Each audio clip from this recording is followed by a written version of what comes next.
We are recording now. All right. Hi, Francesca. Thank you so much for joining us. Do you want to take a minute to just kind of introduce yourself and provide a little bit of background on who you are? Yeah, absolutely. Ellie, Jen, thank you both so much for putting this together and for having me. Hey everyone, my name is Francesca. I use she, her pronouns, and I graduated from DePaul about a year ago now. While I was at DePaul, I studied international studies and then I got a minor in Spanish. I'm originally from the East Coast, and I spent my first year of undergrad in New York, and then I transferred to DePaul my second year of studies, and kind of just fell in love with Chicago. And for me, it's always been really important to know my community and contribute to that in a variety of ways. And so that's what I started doing while I was at DePaul, and then that just kind of carried through to what I ended up working in, which is now I work at the Boys and Girls Club of Chicago, and I work as a career coach. So that's a little bit about me, I guess. Great, thank you. If you could you provide a little bit more info into your position at the Boys and Girls Club, like your title and what kind of work that entails? Yeah, absolutely. So I do a couple of things. My main role is a career coach with the GO program. So it's a grant funded program within the Boys and Girls Club of Chicago. And what we do is we serve 16 to 24-year-olds who are either in school or out of school.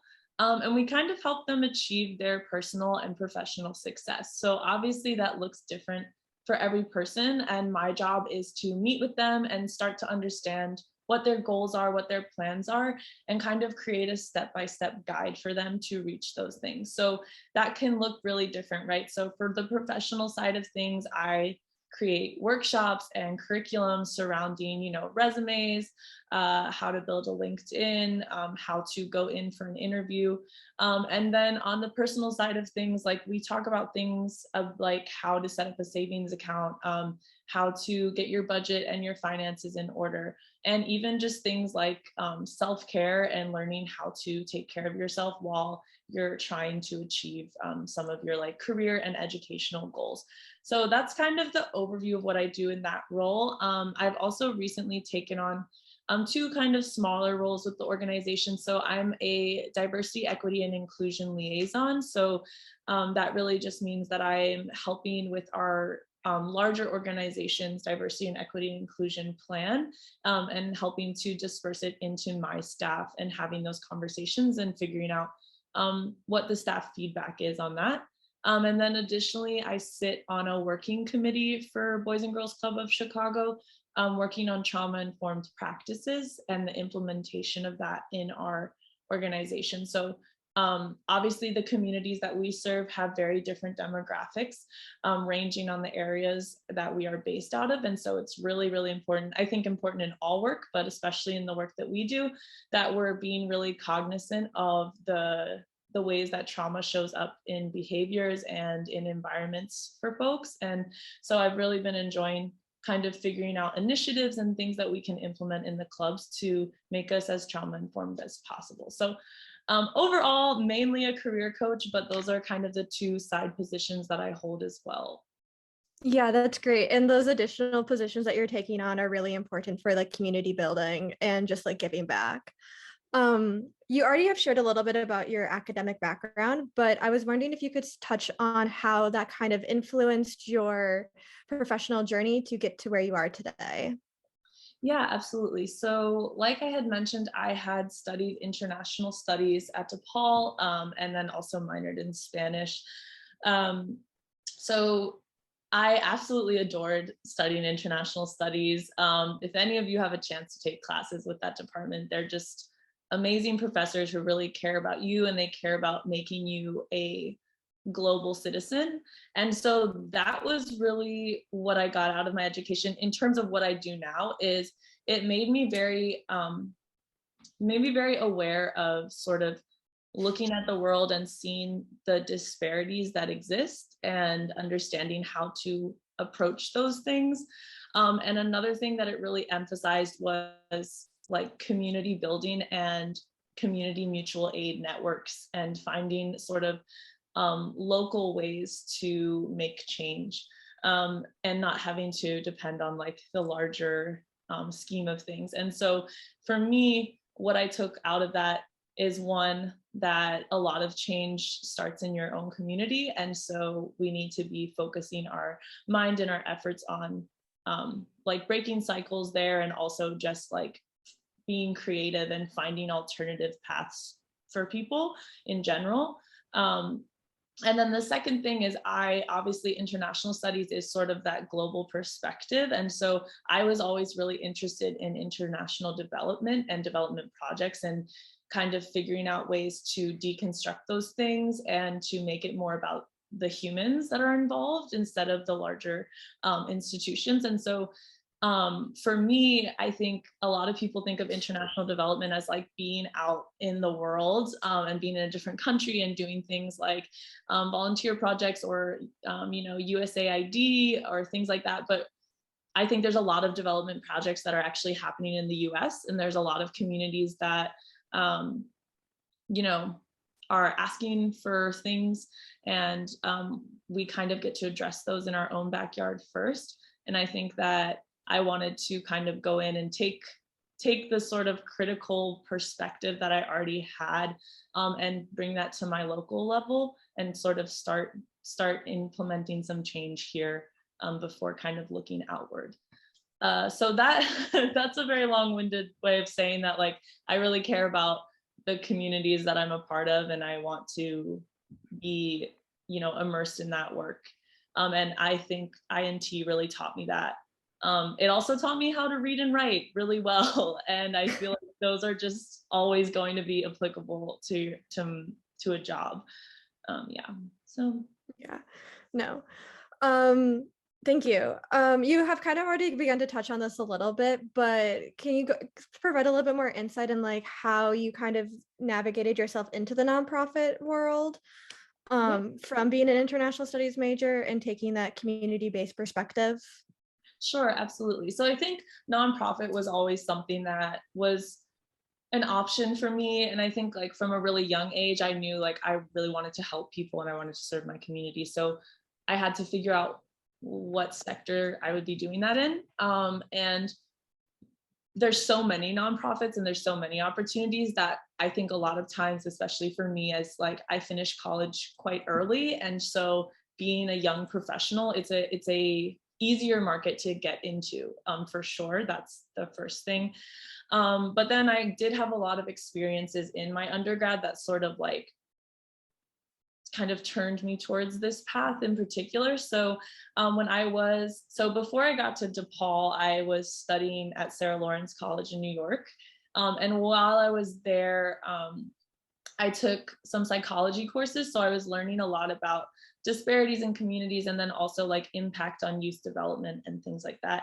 So that's sort of where things started to spark for me. And I ended up volunteering as like a tutor and a mentor at this organization called San Andres Iglesia.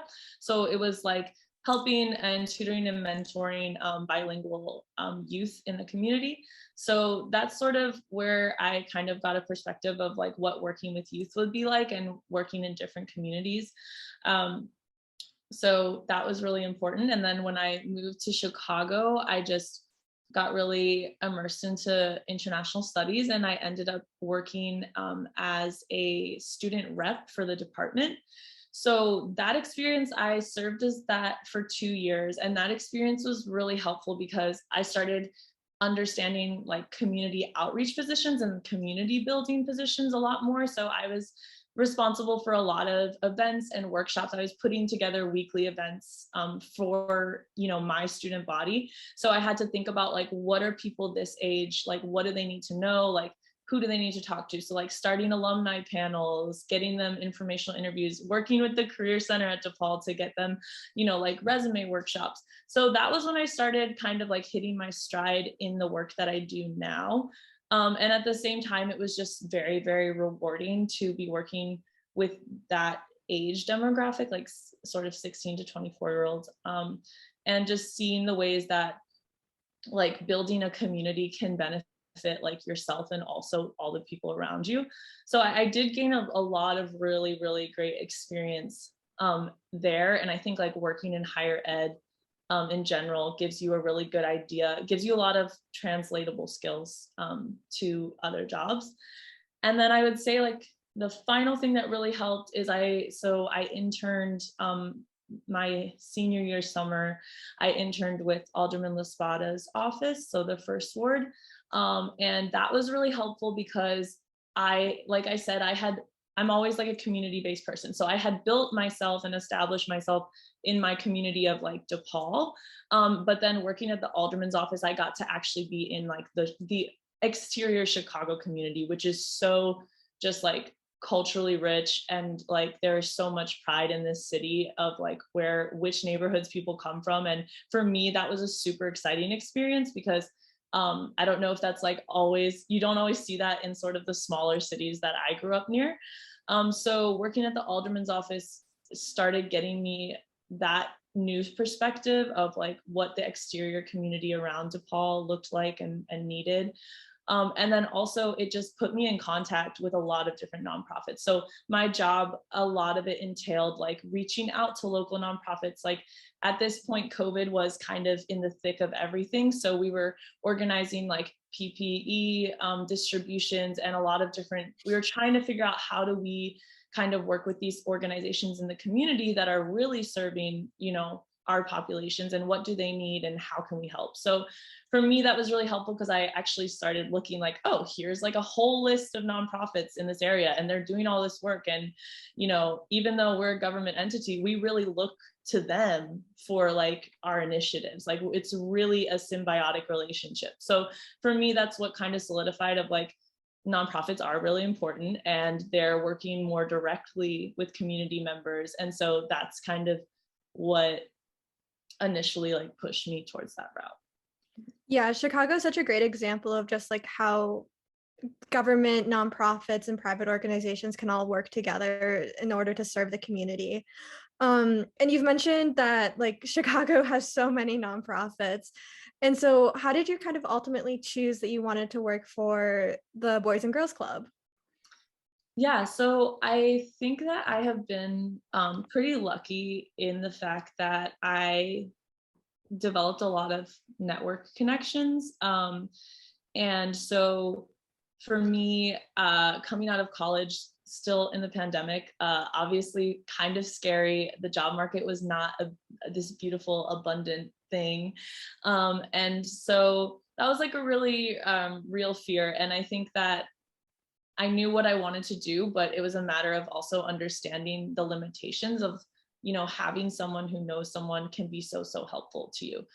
So for me, I just like reached back out to my wonderful chief of staff. That was my intern supervisor at the alderman's office. She is such an amazing mentor. And I kind of just talked to her and said like, this is where I'm at and I'm looking for jobs in the community, like similar to like, this is the, kind of what I just described is I kind of explained to her, like, this is what I realized when I was working for you. This is, I think, where I want to go. And, if you have, please be a reference on my resume first and foremost. Right. And then if you hear of anything like that you feel like I would be a good fit for, please let me know. And she kind of came back and was saying, hey, the Boys and Girls Club has this opening. Check it out. I know a few people there. And, I'd be happy to put a good word in for you.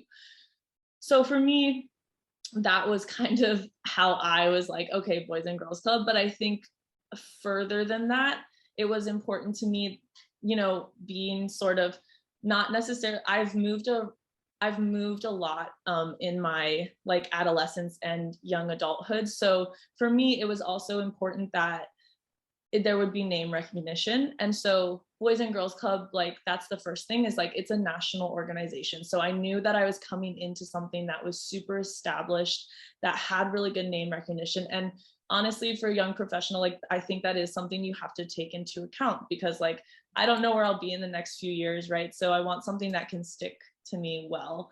The other thing that comes along with that is having something that's really well established just also means that there is a level of trust in that organization. There's a level of like a really good track record that they're able to deliver what they say they do.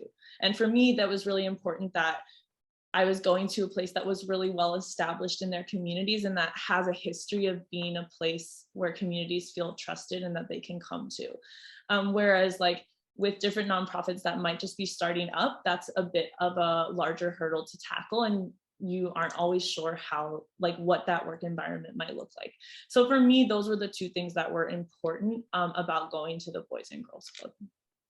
Great. Yeah, thank you. Mhm. And then earlier you were sharing some detail about your position, but I was wondering if you want to go into a little bit more detail about like maybe what the day-to-day work may look like. Yeah, absolutely. I think that is really good because I think that was always my largest question when I was an undergrad. It's like, oh, I can read this job description, but what is this actually asking me to do, right?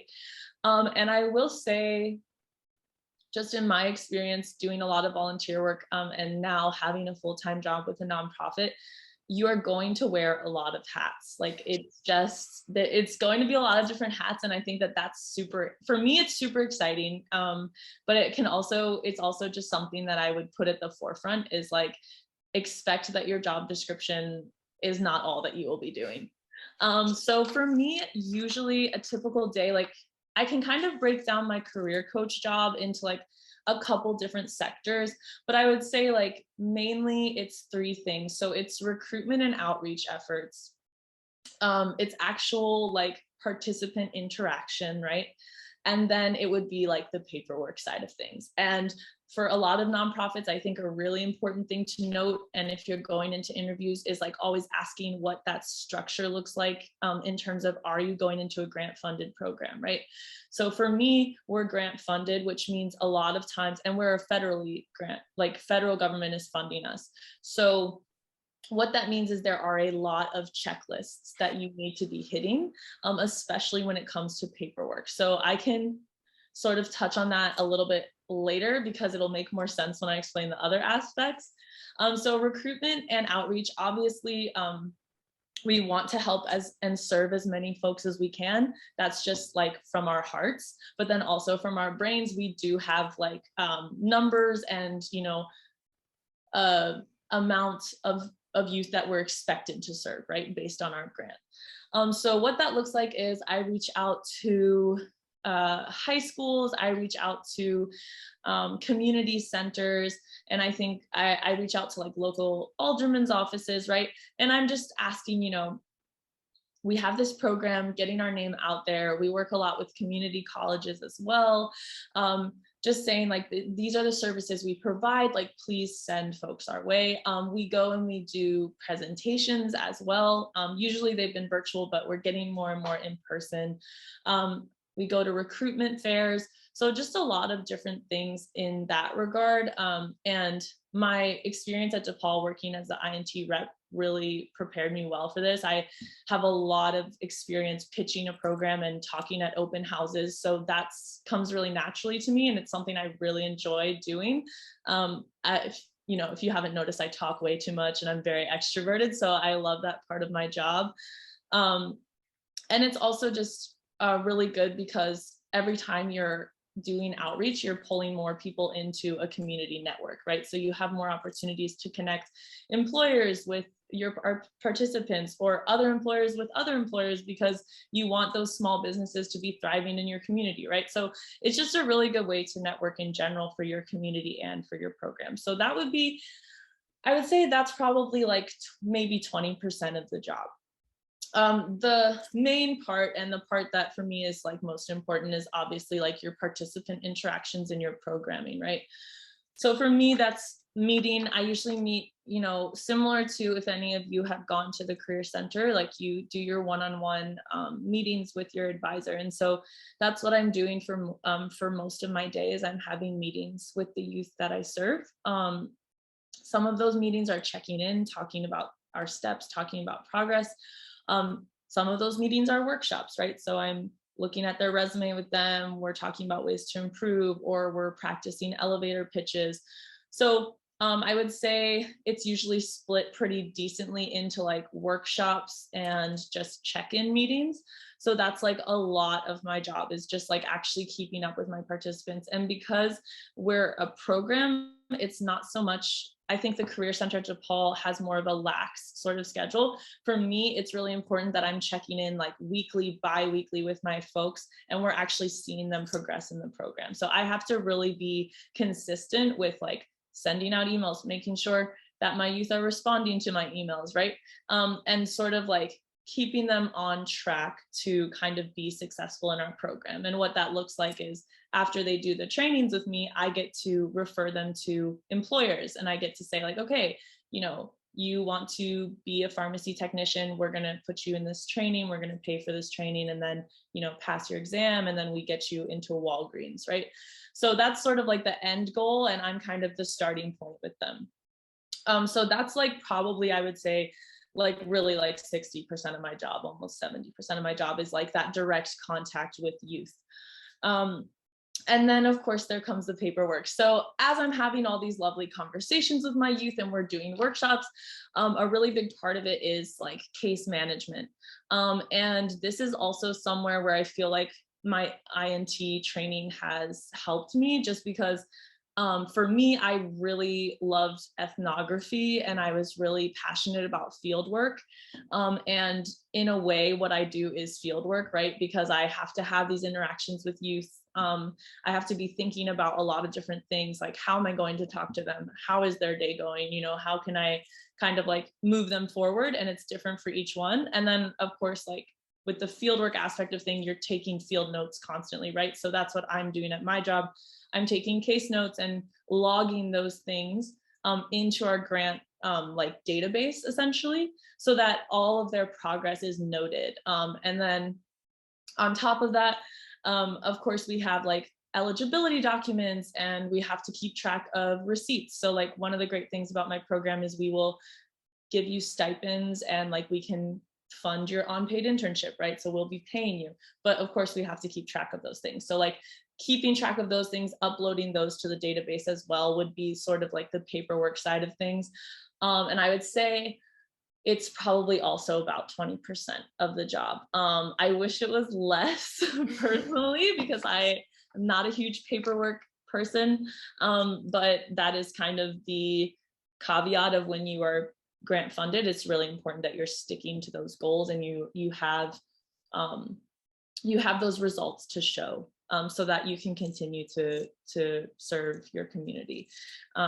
So yeah, I would say that's like kind of what my career coach job looks like. A lot of different hats, because when you're working with youth, especially the youth I work with, you have to really quickly jump from like, okay, career hat, like let's do your resume, and then, you know, trauma informed hat, like let's check in. Like before all my sessions, I check in with my folks just on a mental basis, and I'm like, okay, like scale from 1 to 10, like how are you actually feeling today? And you know, if there's a story there and if there's something that they need to share, I have to really quickly like put on my social worker hat and be like, okay, I'm going to listen in, and I'm going to figure out like, does this person need a referral to get like mental health services? Does this person, you know, need to figure out where they can get some secure housing? Like that's another really important component of my job. And so you're really kind of balancing all of these different roles that you're playing for this youth. And you have to do it kind of seamlessly, right? Because if they start to see you falter, then they feel like they're faltering. So it's just like a really important fluidity that comes with sort of practice and communication. And then I would say in terms of diversity, equity, inclusion, and trauma-informed practices, that's where I just get to hone in a lot of my research skills from INT, and really start to think about like what's going on here, what are the things we can be implementing, what is our staff and everyone telling us that we need, that they need, and we need to implement. And it's kind of where I get to put a little bit of my like advocacy and like that sort of thing to sort of make, because right now I think youth programming, you see a lot of individual change making. And so I like to see that aspect of my job is a lot of like institutional change making, which to me is also really important. So with that side of things, it's more of like writing initiatives and thinking about what we want in place. And so I've really enjoyed that too. So yeah. You've kind of have touched on this a little bit just in answering this past question, but what are some skills that you are finding like that are expected for your position that you find are really useful? Yeah, so I think obviously I think in general the job market is changing and the skills that they're expecting of people are going to be looking very different. I can talk a little bit just about generally what I think you should be equipped with as like any employee, and then I can talk what specifically the nonprofit requires from you. So I would say like generally, I think just like being able to articulate yourself well, like those written and oral communication skills are always going to be important. I would say technological competency is also growing just because of the nature of like we're on Zoom right now for this meeting. So understanding like working systems, Zoom, any like data programming systems, and then of course like I would say graphic design systems as well. Nothing crazy, but you should have like for me like a basic understanding of Canva is important because we have to make a lot of promotional flyers for like the cohorts and internships that we're doing. And then of course like organizational skills, like absolutely, like you need to have time management, you need to have some type of system in place for yourself.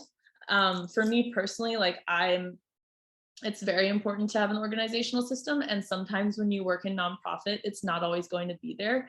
So it's really important that you can take that on by yourself and like, okay, I have my Excel sheets for, like for me, I have my Excel sheet for all of the folks on my caseload, right? Because I carry 44 youth. And so like there's a lot of different things that need to be checked. And like that for me is something that is like really important. And I think it's important in any job because you're just going to have a lot of things you need to balance. Particularly for a nonprofit job, I would say like one, being creative is really important. Not just like creative in terms of like I get to build my own curriculums for my workshops and for the work that I do with youth. So that's super fun and like exciting. And you get to work with a lot of teams on like events and things like that. And I think in nonprofits, that's generally a hat that a lot of people have to wear. But also like creative problem solving and also being super, super flexible. I think the nature of nonprofits is that there are going to be a lot of things changing, especially if you're grant funded. Like we get updates all the time. Like, okay, funders change this, they need to see this now. Like funders need this now. So you have to be constantly able to say like, okay, I need to shift gears and I need to like navigate this change now. Or, like there are just going to be, especially when you're working with communities, like needs are going to change very quickly. A really good example, like obviously COVID, right? Like you have to shift gears from a moment of like, I need to do my resume with this person to like, hey, like they just ended the mask mandate in this person's school and they seem to be having like a lot of trauma around that. And like, how do we best serve our youth in that context? So I think anytime you're working with communities and working with people, like you have to be really flexible to individual needs and then like overall community needs. So I would say for nonprofit, like that's really, really important. And this is like kind of a side note, but I think like compartmentalization is also really important. Like developing really good self-care skills for yourself before you go into a workplace is so, so crucial. And I know that college can be hard because there's sort of this culture of like pulling an all-nighter in the library and like running on 2 hours of sleep and just drinking a lot of coffee. And if you're not careful, like that can follow you into the workplace. And when you're working with communities and you're working in a nonprofit setting, like it can be really hard to kind of set those boundaries for yourself because you care so much about what you're doing. And you're willing to work those all-nighters, right? Like if I have a youth that's in trouble, like I'm willing to step outside of my hours and, help them out. But like in terms of like, okay, am I going to do this extra research to figure out, how they should get more financial aid? Am I going to do this thing, right? But you have to also be able to take care of yourself because we can't serve who we need to if we're not first okay.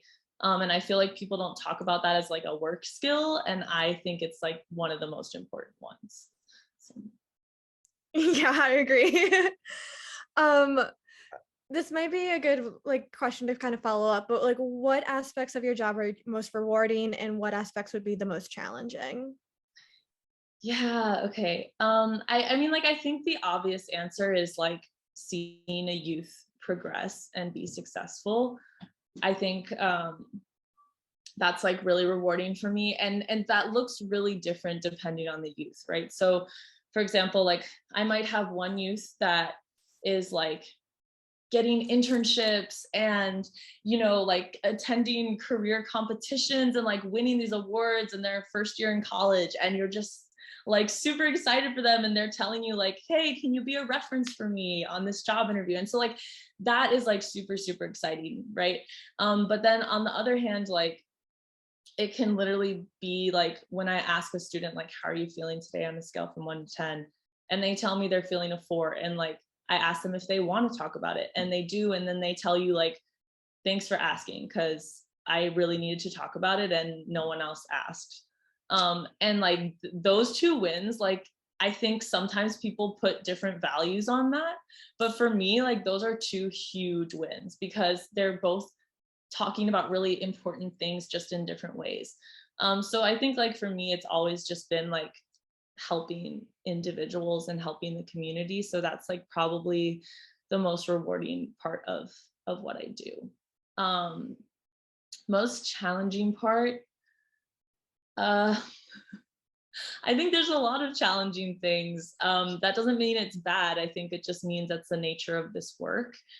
Obviously, there's like this flip side of that where it's like youth interaction can also be the most challenging part of your job sometimes. Like when you have a youth that is not responding to you or is just not kind of taking what you're saying or doesn't want to be there in that moment, and not even like that's a challenge, but the challenge is like all of these different things I'm trying aren't working, right? So it's never like a challenge like this youth is challenging. It's more of like this problem that I'm having with this youth, I've tried to solve in so many different ways and it's just not working. Like, so I'm feeling challenged to myself to do better, right?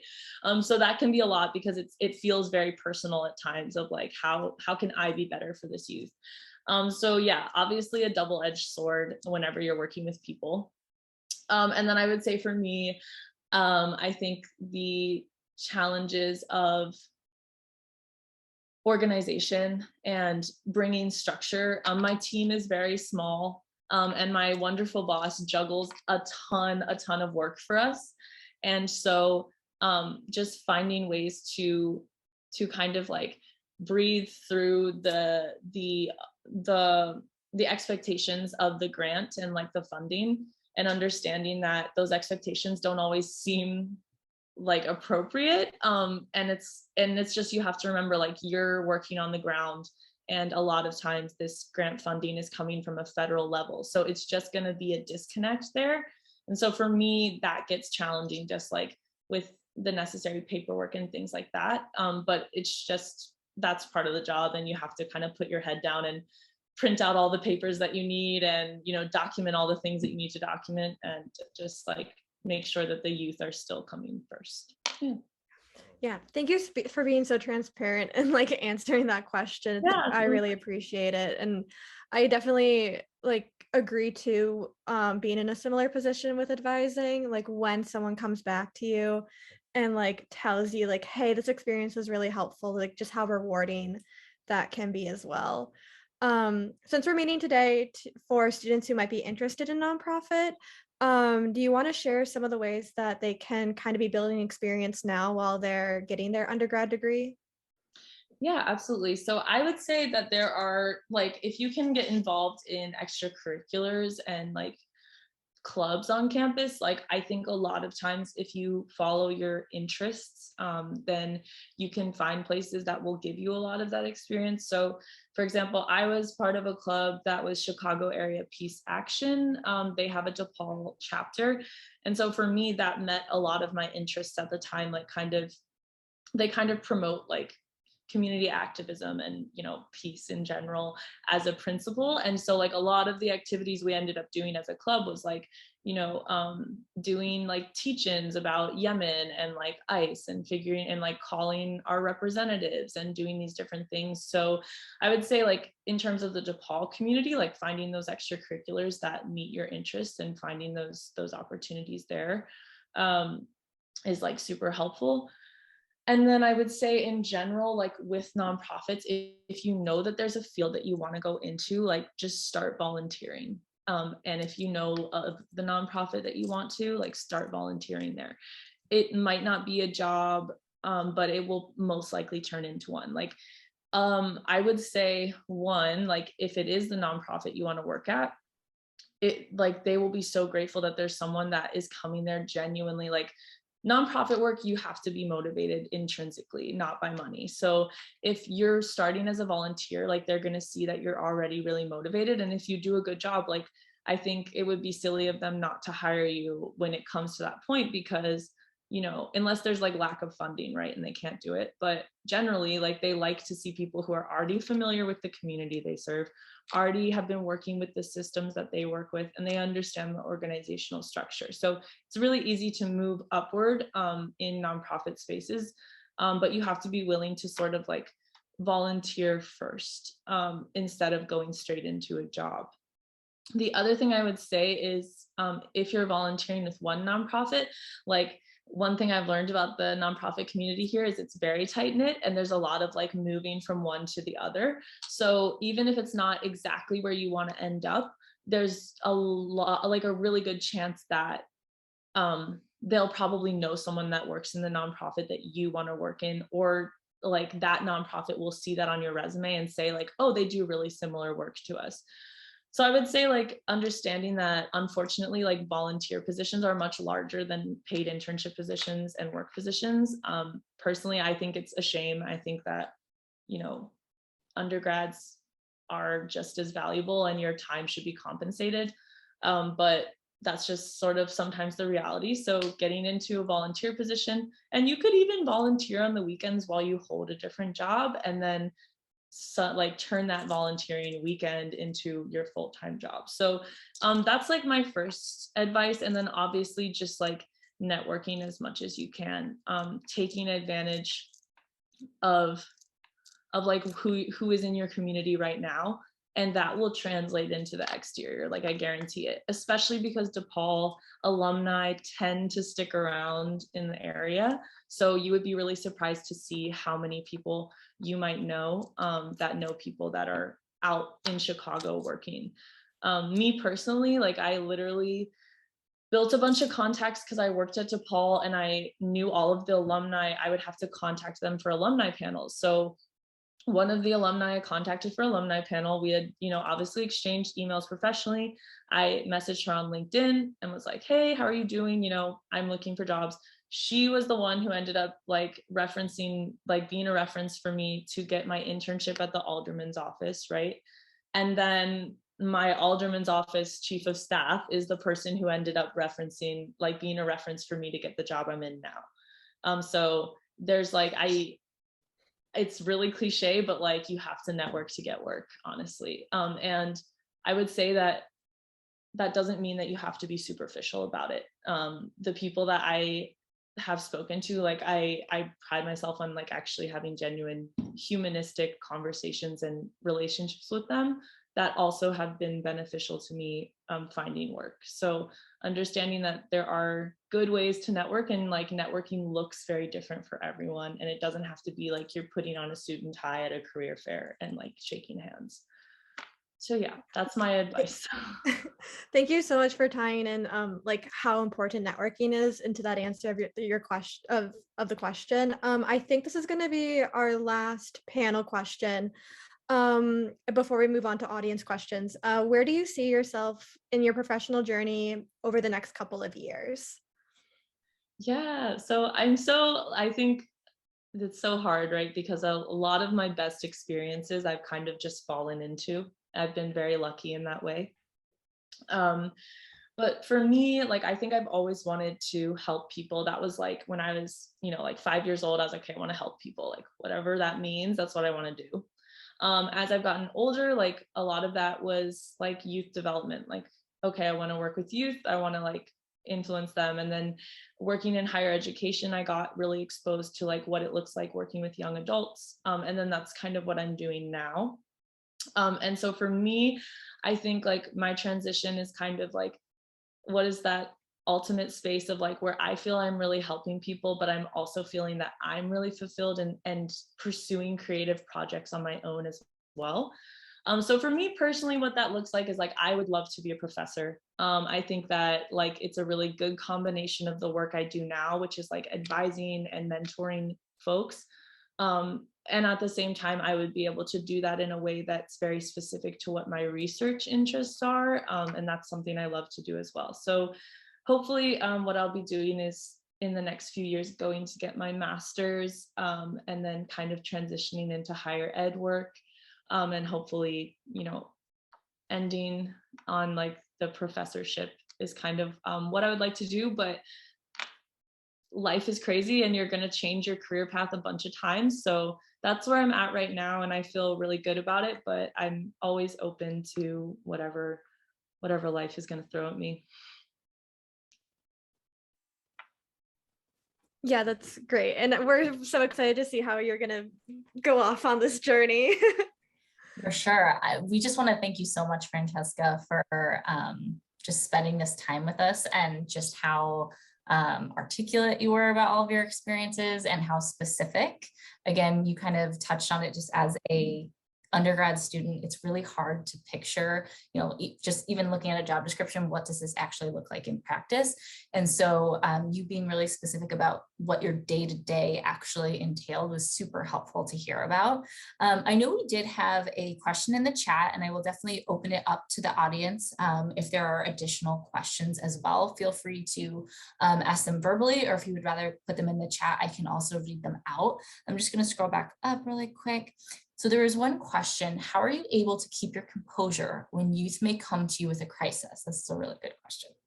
Yeah, that is a good question. Like, that's a really good question. And I would say like it's always hard internally because you're just experiencing the same emotions with them. Or at least for me, like I'm a very empathetic person. So I have had to work really hard in my job to understand compartmentalizing those emotions and understanding like where you need to like take care of yourself first. But I think like in terms of composure, and I think like nonprofit jobs, they do like organizationally, sort of like those ideas of trauma-informed practices and strategies really help a lot. And for me, that's where I've gotten a lot of inspiration, is like understanding, okay, what are those tips that my organization has given me? And generally when you work with youth, you will receive a lot of trainings, ongoing trainings throughout your time, where they'll be talking about how do you confront a youth that's having these behavioral responses to trauma, and what are those things that we do. And that's a lot of the work that I do now, is trying to get more of that training and more access to those things in my organization. So the first thing would be like, we are trained a little bit and educated, on, what those things are, how we need to approach situations. We do get training on that. So don't freak out like, oh, I've never done anything like this. Like, there will be organizational resources that you can use and access and ask for. So that's the first thing. And the second thing for me is my methodology behind it is like listening first, because, and so asking very minimal questions, like the questions that elicit a kind of like open response and allows them just to get everything off their chest first, so that you can get, like, it does a couple of things. The first is that it allows the youth an opportunity to actually figure out what their crisis is, like, right? So they're upset. Okay, do you want to talk about that? And so they're going to start mentioning those main points to you, and they're going to be able to get out, okay, I thought it was this, but it's also this, this, and that, right? So these are the things that you can kind of get from them. It also, sometimes, I think like anyone, sometimes people just need to vent and they already start to feel a little bit better. So giving them that extra space that they can talk about that and just like get it off their chest usually gives them a little bit of space to take off any of that extra trauma or crisis mode that was happening just because they felt like they couldn't talk about it. So already we're kind of getting them a little bit, into a more comfortable space. And then the third thing that it does is it gives you a lot of time. It gives you a lot of time to assess the situation appropriately, to figure out like, what am I going to say? Like, and also to figure out like, what are my actionable steps? And it just gives you that much more time to come into it and like, come into it a little bit more composed. So I would say like, literally let them talk, let them get it all out. And I also would say like, it's okay to, we're modeling behavior for youth. And a big part of that is saying like, okay, why don't you and I take a breath together, right? Like, this was a lot. Why don't we take a breath together? And then like walking them through what you're, for me, with my youth, we always close the session, regardless of if they had a crisis, regardless of if they just did a workshop, we close it with like, let's do our reflection and let's do a game plan. And then let's do a self-care plan. So for me, it's like, I have to listen first. And then I have to not be afraid to model that behavior with them and make it a collaboration rather than I'm going to be your problem solver, because that's not going to work for them when they don't have me there right next to them, right? So making it like listening, making it collaborative and showing that you can work through this process just the same way that I'm doing it. And showing them that like adults don't always have the answers, we can do it together. And then like third is like just implementing structural things for yourself. So like my structure is I always make sure we reflect together. I always make sure that they and I create a game plan. So we talk about what are those actionable steps we're going to do. So we're both on the same page, and then always making sure that they are doing one thing to like help them de-stress. So I would say like listen, collaborate, and then add structure when you can. I hope that was helpful. I'm sorry. Definitely. Other questions for Francesca today? What advice do you have for those who are interested in working in the nonprofit sector but are concerned about not making a livable wage? This is also a really good question. Yeah, this is a great question. Yeah, I mean, I will be really transparent with you. A part of understanding whether or not you want to go into nonprofit is understanding what you want to get out of it. And there is no shame. I personally do not think there is any shame with saying like, this is what I need to live on, and I'm not going to settle for anything less. And if that means that you might not be working in a nonprofit, that's okay.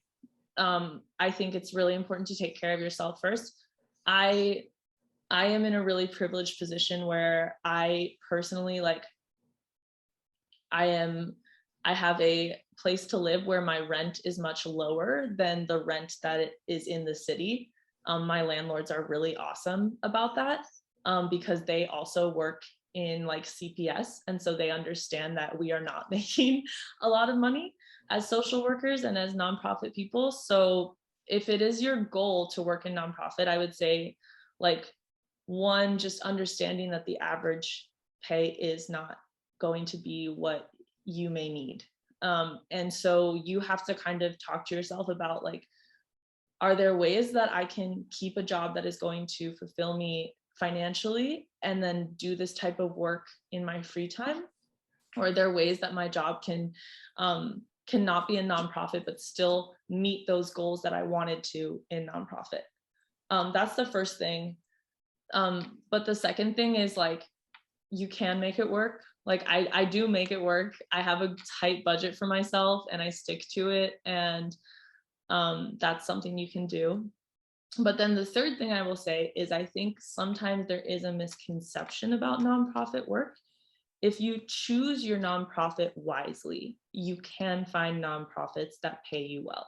There are a lot out there. I think there's a misconception that all nonprofits are not going to pay you a lot.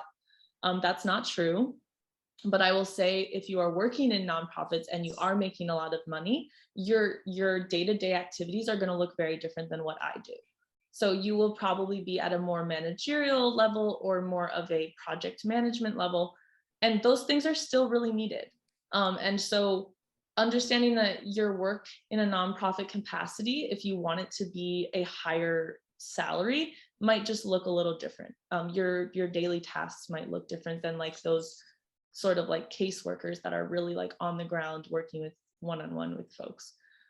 That would kind of be the way that I would look at the nonprofit sphere. There are nonprofits that can actually pay you a lot. There are people that work at nonprofits that make a lot of money, but they're sometimes their daily tasks look different than like what I do. And yeah, I don't know. You just have to decide. I think in any career, there's always it's not just nonprofit careers, right? Like I have a lot of friends.